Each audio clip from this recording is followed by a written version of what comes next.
नमस्कार। आज समझते हैं लैंग्वेज और स्पीच में क्या फ़र्क है, मतलब होता क्या है ये दोनों चीज़।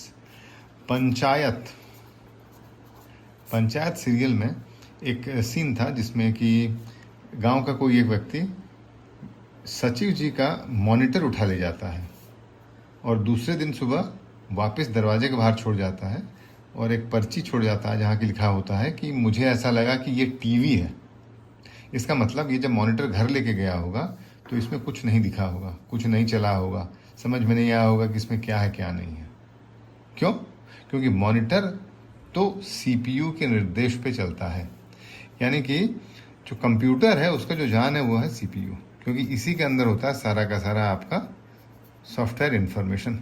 इसी के अंदर होती है वो क्षमता जिसके चलते जो भी दिखता है मॉनिटर में, जो भी सुनाई देता है ऑडियो के माध्यम से, या अगर रिफ्रेशेबल ब्रेल डिस्प्ले है तो जो आप छू के जान पाते हैं, ये सारा का सारा इसी सीपीयू के चलते आता है। ध्यान रखिएगा, इसी से कनेक्टेड है सब कुछ। उसी तरह से अगर देखा जाए तो हमारा मस्तिष्क जो है ना, हमारा ब्रेन जो है, ये हमारा ब्रेन है, समझ लो ब्रेन हो गया, ये हमारा ब्रेन है। इस ब्रेन के अंदर होता है हमारा सीपीयू। अगर भाषा के संबंध में देखें तो ये सीपीयू है लैंग्वेज या भाषा, ये होता है हमारे ब्रेन के अंदर। और इस भाषा की अभिव्यक्ति को या ओरल एक्सप्रेशन ऑफ स्पीच को क्या बोलते हैं? ओरल एक्सप्रेशन ऑफ लैंग्वेज को क्या बोलते हैं? स्पीच। तो speech is the oral manifestation of language, यानी कि दिमाग के अंदर की भाषा जब मौखिक तौर से बाहर आती है तो इसे बोली बोला जाता है। The oral manifestation of language is known as speech. तो सीपीयू अगर लैंग्वेज हुआ तो स्पीच समझ लीजिए ये ऑडियो आउटपुट है, साइन लैंग्वेज समझ लीजिए ये विजुअल आउटपुट है, और फोरहैंड साइन लैंग्वेज ये टैक्टाइल आउटपुट है। रिफ्रेशेबल ब्रेल डिस्प्ले यानी कि कंप्यूटर में जो भी लिखा हुआ है वो ब्रेल डॉट्स के माध्यम से आता है, फिर चला जाता है ना।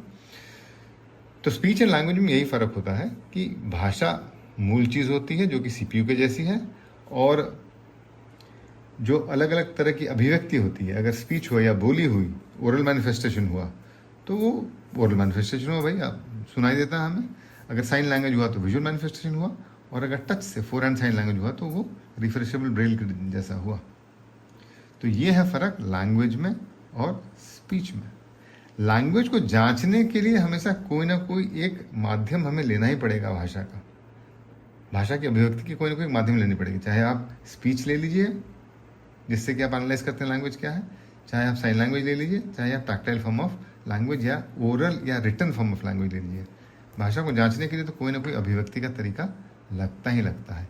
यही है संबंध भाषा या लैंग्वेज और बोली या स्पीच में। उम्मीद करता हूँ समझ में आया। धन्यवाद।